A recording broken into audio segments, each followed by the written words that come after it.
Welcome to Mindful Contract Administrator.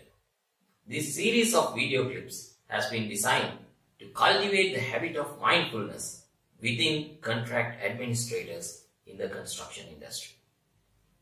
Before we begin the topic today, I wish all my viewers, their loved ones and the whole world a safe and healthy period during the outbreak of coronavirus. Today's topic is about the difference between efficient communication and effective communication. Before we move on to these two phases of communication, let us first understand the notion of communication. Every perfect communication has to stem from a person called the sender. It may be an individual or an organization which will start the communication process. Then the sender has to compile a message.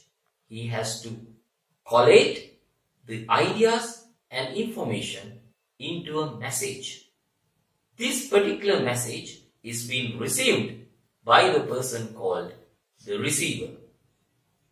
Do you think the communication process ends in that point? No. That is why we call a communication is a two-way process. The receiver has to decode the message which has been encoded by the sender. Once he decodes the message, the receiver has to send the feedback to the sender. This is how this circle of communication process works. Now, let us understand what is meant by efficient communication. Efficient communication means that you pass the message within the shortest possible time. That means you have got a time restriction in exercising an efficient communication process. In contrast, if you talk about effective communication, you pass a comprehensive message without a time limit. Therefore, there is no time restriction in passing an effective communication.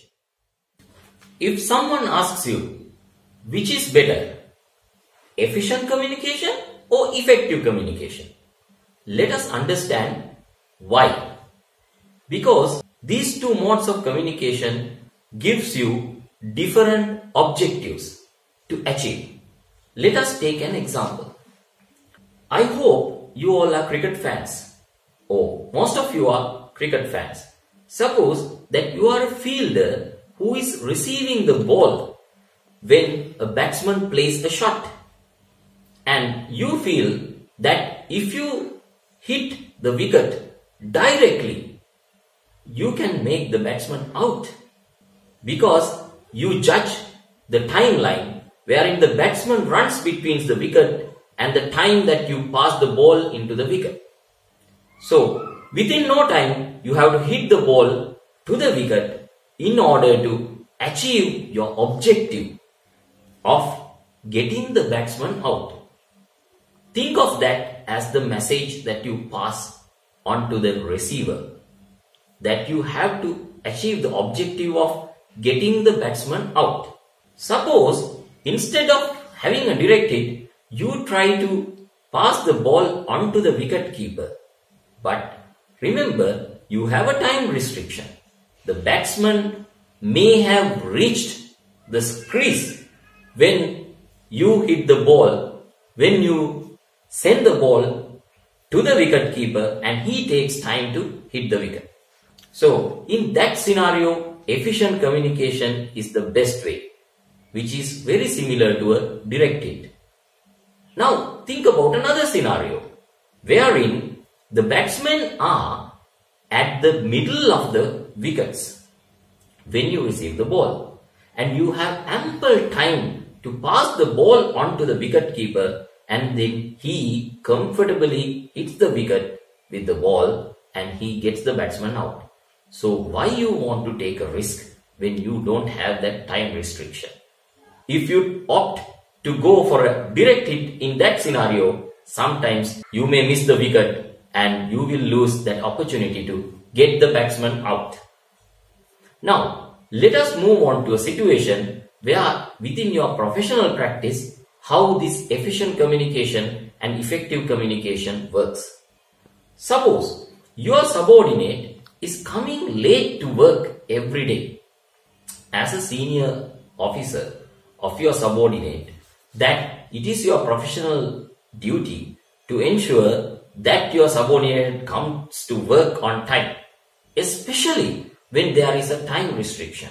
Suppose you have to complete a final account within a stipulated time, or you have to finalize a variation, or you have to certify a payment certificate within a stipulated time frame. This particular lateness will generate an effect in late delivery of your professional assignment. Therefore, you have to act fast. So what is the best way of doing that one? Efficient communication. Maybe in the first day, you may ask your subordinate, please do not come to work late. You have to come to work on time. And if he doesn't abide by your advice, what you have to do is issue a warning letter.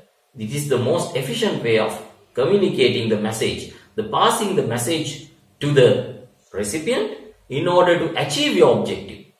Then the very first day that he receives the warning letter, your subordinate realizes that it is not good to come late because he has consequences.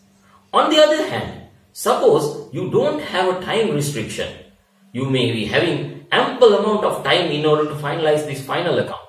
Then you may opt to go for a different approach, wherein you try to convince your subordinate if he comes late to the work in the first day, and the second day also you try to convince him by giving him different information, such as, suppose if you come to my place, you have to set an example, and suppose your ethical practice is not right, you have to learn certain ethics. So what you are going to do is you embed this particular notion within your subordinate slowly, but you pass the message completely and effectively to the recipient.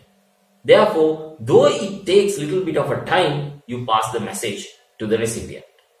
I hope now you have understood the difference between the efficient communication and effective communication, and the situations where these options can be used alternatively.